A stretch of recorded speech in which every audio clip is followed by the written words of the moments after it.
The Star News Network has investigated how different states and National Guards have dealt with the COVID-19 mandate. A spokesman for the National Guard Bureau in Washington told the Star News Network 86% of the Army National Guard is fully vaccinated and 88% partially vaccinated coming into the June 30th deadline. In raw numbers, this means roughly 5,000 Army National Guardsmen are poised to miss the Pentagon's deadline. The problem for the Biden administration is that while the Army Reserve is fully federal, the National Guard is a hybrid.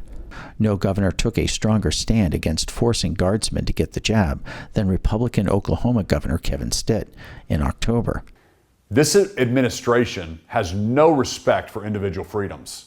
I can't believe we have a president who wants to force Americans to choose between a vaccine and their job. In December, a federal judge denied Stitt's request for a preliminary injunction, and his lawsuit is still in the courts. In January, the governors of Texas and Alaska filed lawsuits asking the federal courts to exempt their guardsmen from the mandate.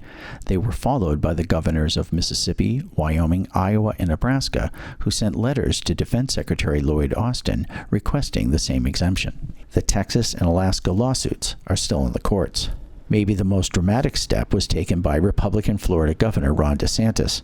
DeSantis announced June 15th he is reestablishing the Florida State Guard, where Florida Guardsmen could serve regardless of their vaccine status. The Florida State Guard will be comprised of Floridians, and it will be designed to assist and help only Floridians. It will not be subject to be mobilized by the federal government, and the federal government cannot impose policies or penalties on the Florida State Guard. In a statement to the Star News Network, the director of the National Guard, Lieutenant General John Jensen, said, "We're not giving up on anyone until the separation paperwork is signed and completed.